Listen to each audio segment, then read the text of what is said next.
Hey there, everyone. Welcome to the latest episode of The Period Party. I'm here with Nat and our guest, Katie. Hi. And our guest, Katie Den Ouden. Hi, Katie. Hello, my dear. Hello. All right. So on this episode, we are talking about how to live and lead by design. And I think that this is such a good topic because so many women don't do this. And I hear from women all the time that say things along the lines of, oh, I think it's so cool that you love what you do. And because I don't love what I do. And so I think right now, I mean, I know that this is a thing. It's so heartbreaking. Like, it's so heartbreaking. Anyway, that's why we're here. Yes, I know, right? It really is. But anyways, just so you guys all know who Katie is, I'm going to tell you, she teaches ambitious women how to live and lead by design instead of default, hence the name of our topic for today. And she does this so that they can become the woman they've always known they can be, the woman they actually are deep within. These women, luminaries, are able to impact the world in a profound, positive, and purposeful way. Her programs, her blog experiences meet women in the season of becoming as a woman, leader, and luminary, and she gives the strategy, soul, sisterhood, and self-care to get there. So welcome. We're excited to have you. Thank you. I'm so excited to be here. And obviously I geek out on this topic. So to be able to chat with you ladies about it and each of us and how we've set up our own lives by design and what you're talking about, like what we love, like I'm geeking out. Well, that's really great to hear. Awesome. Well, I feel like we should just jump right in. And, I would say the first big question from so many people is, what is living by design? What does that even mean? Living by design versus living by default. And, and why does that even matter? I love this. Okay, so, and you guys jumped in with stories, anecdotes, everything as I'm going. It makes it so much more tangible and real life. But I'm going to start with default because it's the opposite of really what we want. But I define default as it's the space where almost life happens to you. So it's when we're reacting. It's when we're wishing for things and waiting for things. And then we're limiting ourselves. And it's the space of really fear-based and comfort and safety-based. And really I like to give the analogy of like a car on autopilot. So it's just a default that's set by maybe it's external circumstances, people, limiting beliefs, everything that's just defaulting us into an autopilot of really where we don't feel alive and we're not really showing up as ourselves in the world. And then... That sounds about right. Wah, wah. And then to truly live by design, the way I like to describe it is because everyone looks different in how they're going to live their life by design. And so what it is really an essence that runs through it in the space of really where we have choice, which is ultimately freedom. It's where truth shows up, and it's the core of who we are. It's where our purpose is, so our gifts and how we show up in the world. And it's also ownership of living by design. It's ownership and taking radical responsibility for how we experience our lives and how we get to co-create our lives. And then the final piece, and this is one that I love, but the final piece of really living by design is also joy.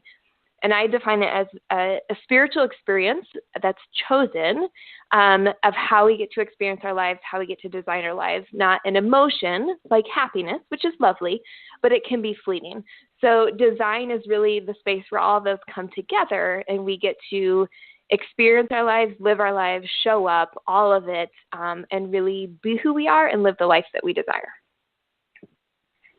I love this, but I know that when you can tap into that, like how awesome everything becomes, but, there's a lot of resistance around doing it. And I find, I guess we're not all wired the same. And so some people can quite easily relate to what you're talking about. And then there's other people that are just like, no, that's not possible. And obviously that's why you're here to show them. But I come up with a lot of resistance around the idea of, that we create our reality. And, people are like, well, I didn't create my cancer. And you're like, well, maybe not, but maybe your environment, everything around you didn't help. And then, that little piece of the pie, possibly being, fear or whatever it is, drops in, and then it takes us on this wild ride where we don't really want to go. So I'd love to know how, obviously you would find people are quite resistant to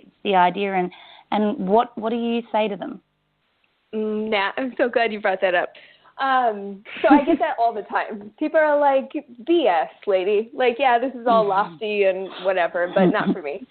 And so a huge, all the time. A huge piece of it is that we get to choose how we experience life. So so there may be things that come our way. There may be things that are thrown at us. Things that we had no idea were coming, or it's just a crappy situation that we're in. But we get to choose how we experience that, and thus how we react or choose to act after that happens for us or to us, however you want to think of it. And so a huge piece of why, and I'll do this briefly, but a huge piece of why I do what I do is because in my own journey, to keep it really short, I was sole caretaker for my mom who has MS. I was 19. She ended up going in the ICU, a whole storm of things that happened. We didn't think she would live. And then for the next probably 5 years, my brother and I were taking care of her. Really those curveballs that you don't want to deal with when you're talking about with like cancer. And it was coming out of that space of really where everything I let happen to me. So I went down the downward spiral of depression, the eating disorder, losing weight, hormonal issues, digestive, all that. But it was coming out of that and realizing I could design my life. I could choose how I experience it, even when those type of circumstances come up. And really what I needed was the tools to be able to realize that I had a choice in all of it, and then the ownership to take action and make the strategy to still be able to experience my life the way I desire, regardless of the external circumstances that were happening. Does that answer it? That is humongous. Yeah, I think that's amazing because, like you said in the beginning, people say things like, oh, yeah, lady, this isn't possible. But you're living proof. It is, and it takes courage, and it takes effort and ownership of it. But, I mean, I've coached hundreds, if not thousands of women, and for every single one of it, like I've witnessed it. As soon as we start to realize that we have a choice, not necessarily in everything that happens in our lives, but how we experience it and what we do after that, it creates an entirely different, I would say path, but also just the mindset of empowerment and freedom. And it's fabulous. Yeah. Absolutely. And I mean, it's so interesting that there is, it's right there for us, yet most people are not willing, prepared, or just don't know how to tap into it. Absolutely. And I think in a little bit we'll go into 5 steps that I walk people through to really tap into that and create it for themselves. But another piece, I think, Nat, you were the one that was saying, the fear comes up with it. Was that you? Yeah, that was me. We can get to it later, though, but fear, I find that fear shows up, and most people, we just don't know what to do with it. So we're like, yeah, this is great. I want to live my life by design. I want to do this. And then the fear shows up, and you're like, shit. We run back out of the arena. We get scared. We don't know what to do. And so we just we freeze. I also call it sometimes analysis paralysis, where we just start to analyze everything, and then we don't do anything. I find myself in that position often. It happens to me all the time. But when we have tools or we understand what fear is and what it's telling us, and we have a choice with it, then it shifts the whole experience of it and shifts, I think, the empowerment of what we can do with it versus just feeling like we're shaking in our boots with our fear and not doing anything. And using that fear as a good thing, it doesn't have to be, that can be a motivator. Teaching people how to use that to motivate them to take them where they want to go, to choose different so that they don't have to continue to suffer and feel that fear from a place of of sadness and loss, and, you know, is very different from fear that you're using to go, okay, well, that's not where I want to go, so let's get on track to where I do want to go. I love that. Do you guys know who Tara Moore is? She wrote Playing Big. It's a book. Yeah, I've heard of her name, but I haven't read the book. I heard her speak, and forgive me, Tara, if I butcher part of what she's saying with this, but she described fear in really two different ways. And the first one is there's a divine fear. So there's a fear we get when we're starting to like step into our truth or our zone of genius where we're just meant to thrive, or our purpose in the world, where I really like to call it like our light. And then we have fear of projected or imagined things. And this is where our bodies will like physiologically still respond to it with like fight or flight. And so when we're able to start to decipher, is this like divine fear, or is this fear of projected things, and what can I do about it? It shifts, for me, when I heard her say that, it shifted everything of how I experience fear. But it allows us to look at it a different way and like welcome it and be like, okay, what do I need to look at? What do I need to learn? What's really going on here? Versus, oh crap, fear's here. There she is. That's a good one. You know what I find? Yep, I know. I find it particularly interesting because if I talk about my personal experience with this, and you know, obviously my son's got my son has a genetic condition, and there was very much a lot of fear when he was first diagnosed around, you know, just the motions that you go through, and then, you know, pretty much being able to embody what you're talking about for his health and his future. We've been totally able to do that, and now I'm at a point where I don't really have fear around him and his future, and, you know, I'm very much 100% can say hand on heart, I don't worry about it anymore because, you know, we've been able to focus on where we want to go and really create from that positive space. But you know what's funny is I can totally see what I've created over there. I can totally know how I've done all of that, yet there's other parts of my life where it pops up and I can't. It's not that, or maybe I don't have the perspective, but it's like, man, and I've done it many, many times. So it's so funny though, because there's circumstances that can, you know, skew or change, or I guess we have to experience too to be able to know how to take on those challenges. But I find it really odd to look at the fact that I can totally have it sorted in one aspect, but then apply a different circumstance. I'm like, oh man, you know what I'm talking about? I mean, I know exactly what you're talking about. I was thinking the same thing when, Katie, you were talking about that, and what you're saying now, Nat. It's amazing because it just goes to show where our strengths lie individually, right? I mean, you clearly just took control of the situation with Jordy, and whereas, you know, there's another situation you just can't quite wrap your head around, and maybe there's somebody else who could handle it in a different or better way. And maybe it's just that we need more training around these things, and they need to come up more until we figure out the exact solution for them. Or we accept, you know, and experience. Sorry, go. No, yes. I don't think I've ever met anyone, even gurus out there, who have the entire piece of living by design in place, and they're like, oh girl, no, I've got it mastered. Like, this is cake. I'm enlightened. I'm the best. No. The rest. Anybody who ever says that to me, I'm like, oh, don't even. I never buy it because it's just not true. It's not possible. Oh, no, I know. But surrendering to that is, you know, part of it, isn't it? Yeah, and I believe, like, the people I'm very inspired by and I love to be around, and who I really see embrace this, it's not the piece of they're always perfect and they always get it right. A program I lead, it's called Skinnydip Society. So we use the analogy of like waiting and wishing on the beach and then watching everyone in the water like live their lives, which is like living by design. And the huge piece of this isn't that the people skinny dipping in the water always stay there and they always get it perfect. It's that they come back to the shore sometimes and they're like, crap, okay, this isn't where I want to be. I'm going to go back to the water. It's the choice of going back to the water and saying, evaluating, being aware, and being like, you know what, this is off. Or a situation presents itself and maybe at first you kind of default, but then you're like, wait a minute.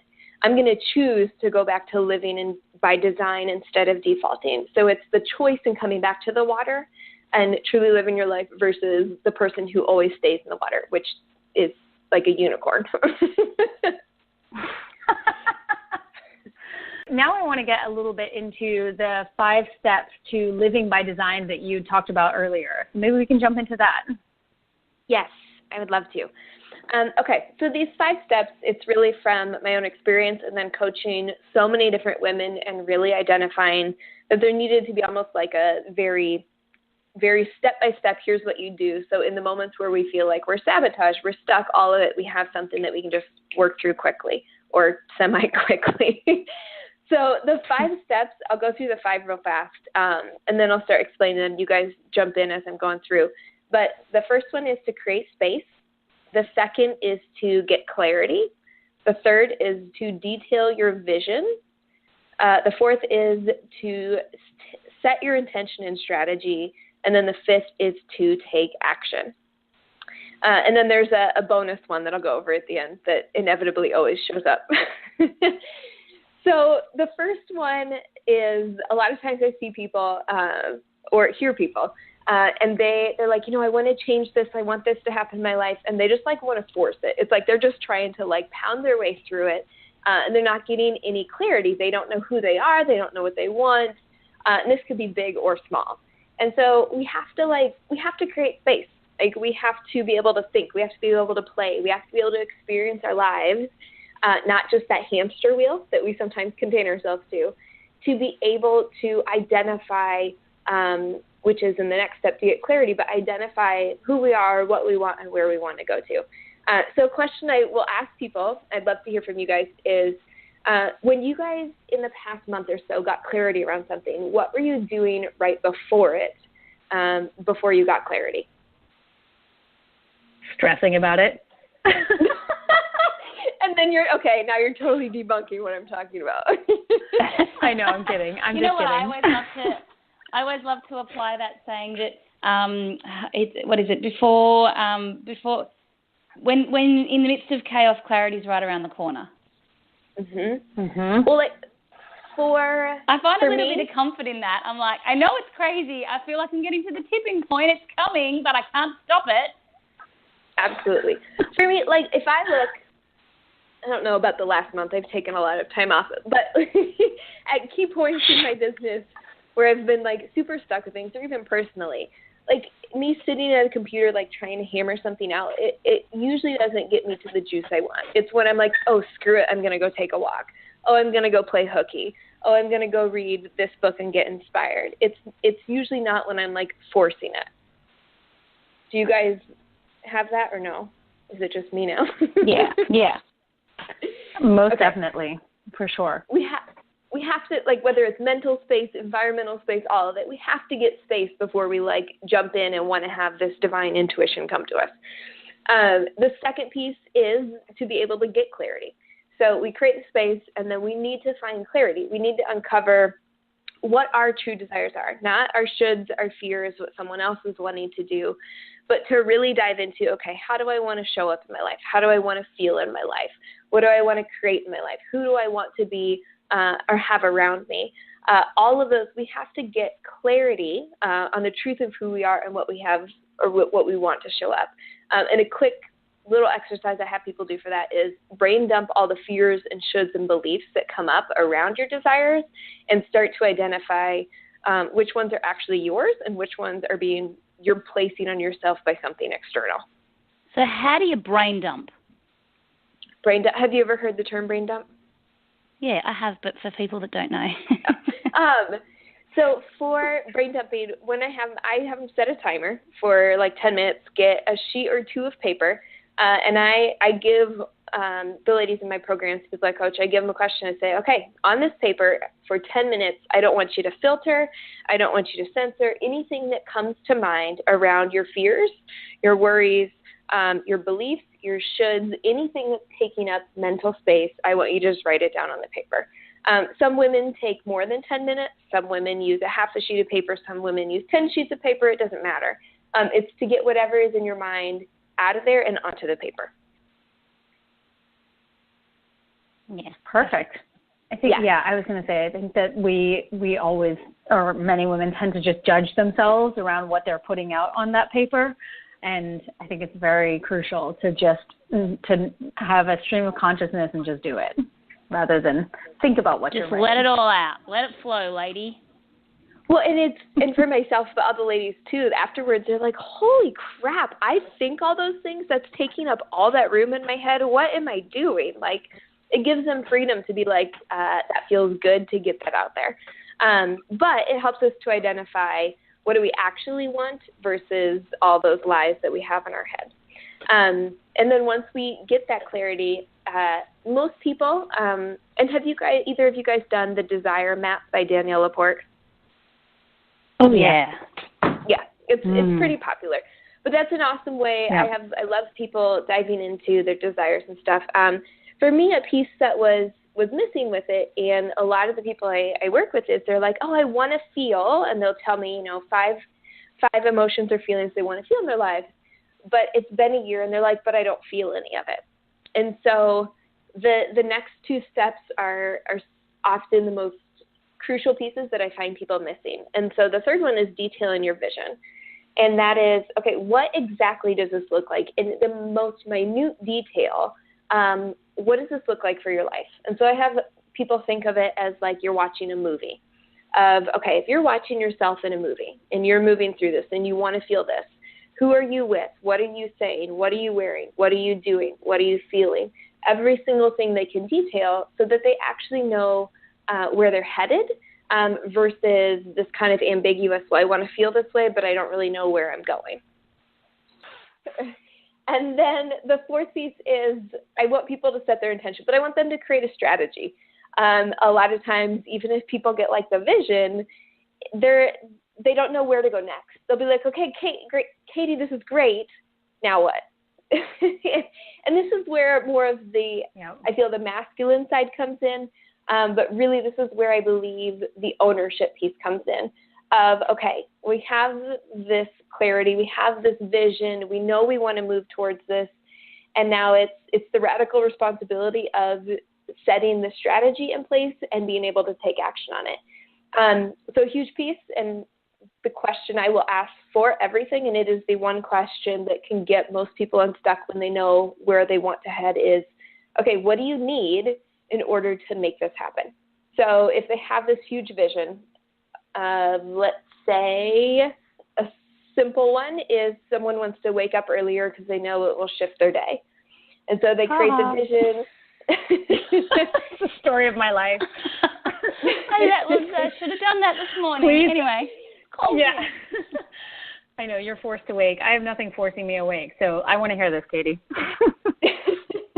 Oh, I want to hear it too. Sorry, I was just like going off the back of me going, I shouldn't have slept in this morning. And then you're like, a simple one is, I need to wake up earlier. Yes, I do. I feel like for entrepreneurs, it's a common one.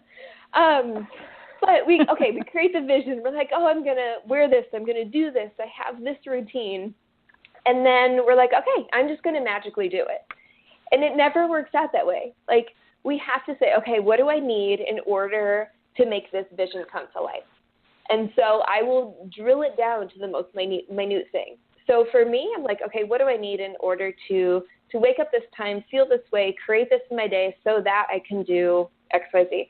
Well, for me, I need to go to bed a certain time. So with every question, I can say, okay, what do I need in order to be able to go to bed at that time?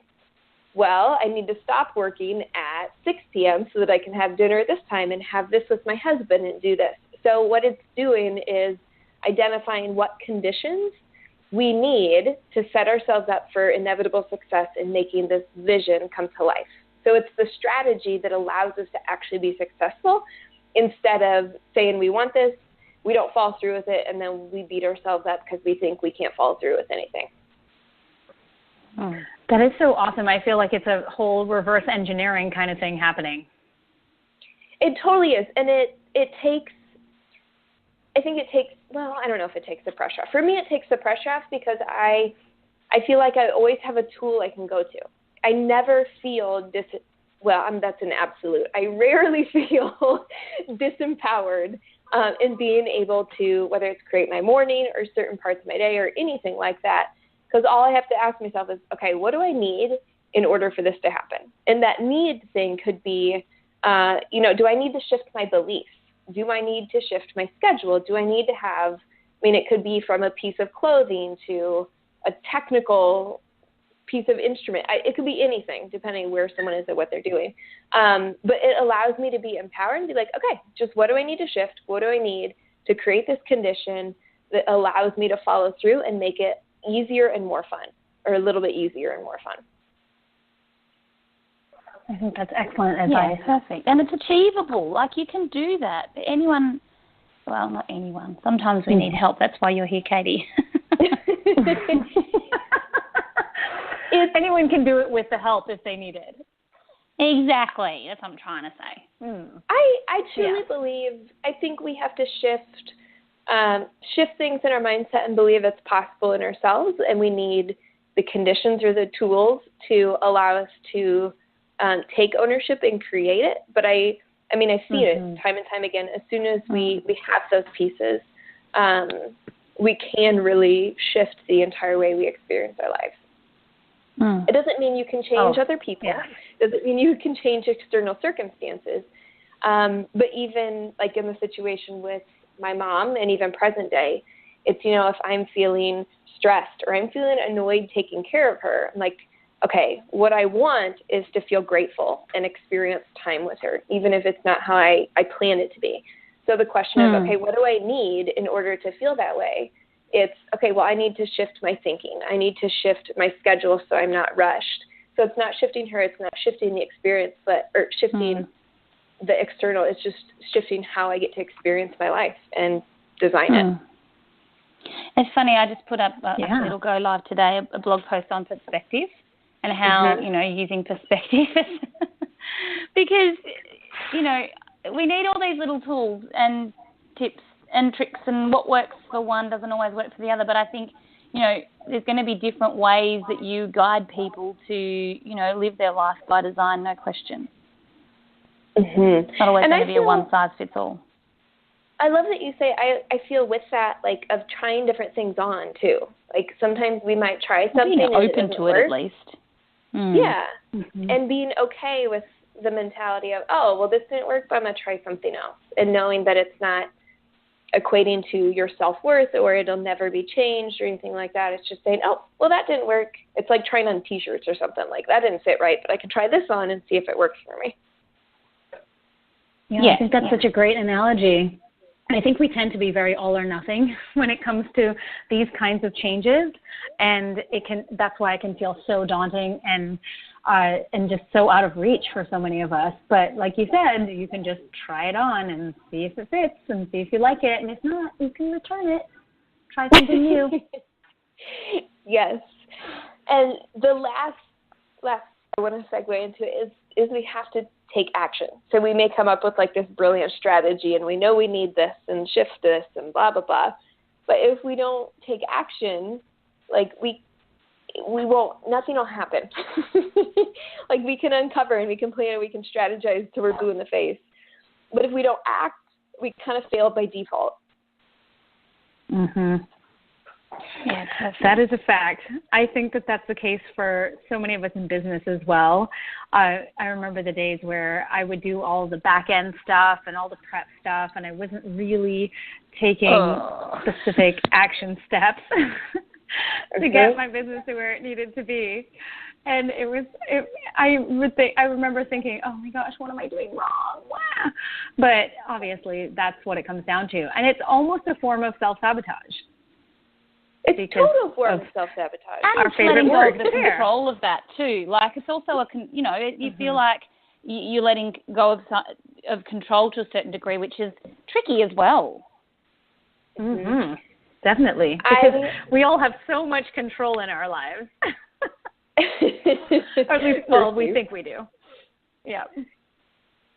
No, well, and I think this is kind of the philosophy of how I approach home coaching, but I feel like there's three things that we will do to really self-sabotage. And all of it's positive. It's like we want to keep ourselves safe, we want to keep ourselves loved, or we want to keep ourselves feeling enough.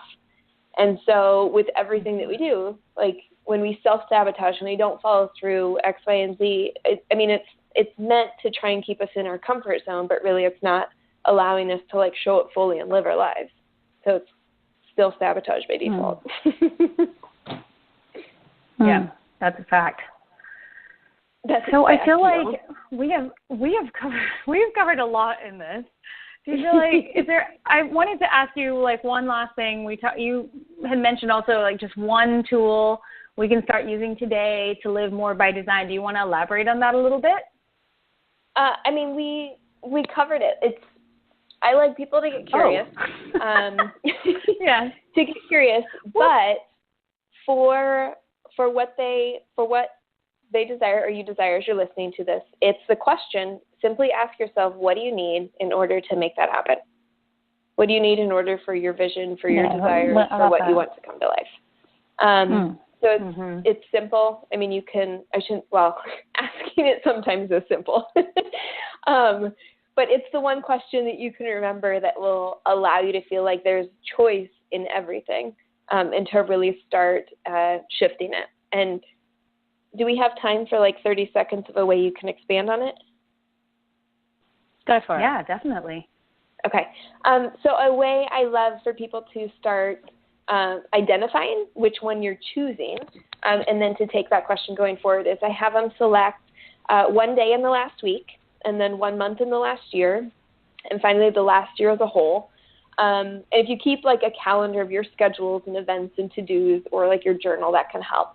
But you want to pull those out, and then I have 3 questions that I ask. And the first one is, did I feel the way I desire to feel? The second is, did I choose this?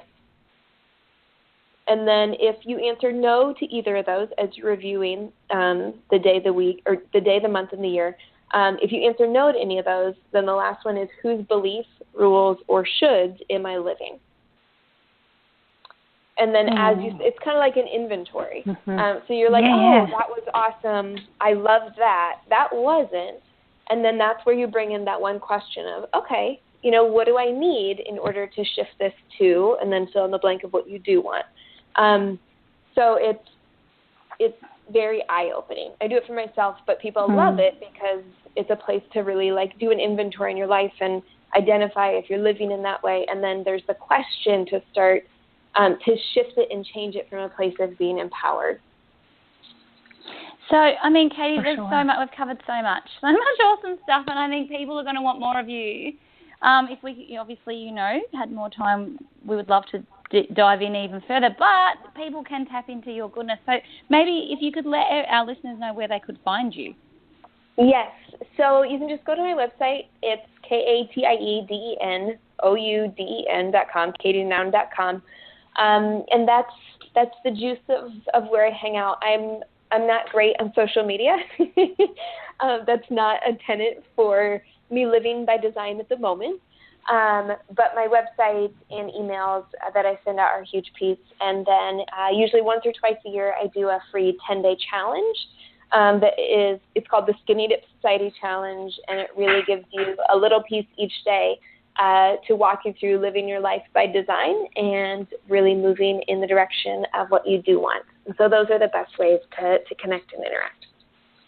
Perfect. Well, thank you so much for taking the time out to chat with us today. I know I love what you talk about, and I know, Nicole, both of us are sitting here agreeing about how valuable that can be for it's life-changing. So we would encourage our listeners to go and check out a little bit more about what you do and tap into that. And if it resonates with you, then totally jump head first. And if you're totally resistant, you probably should go and jump head first anyway. Into that. I love that. We want to thank our listeners for joining us today as well. We're going to be back next week. Until then, have a great week, and we'll speak to everybody then. Bye, guys.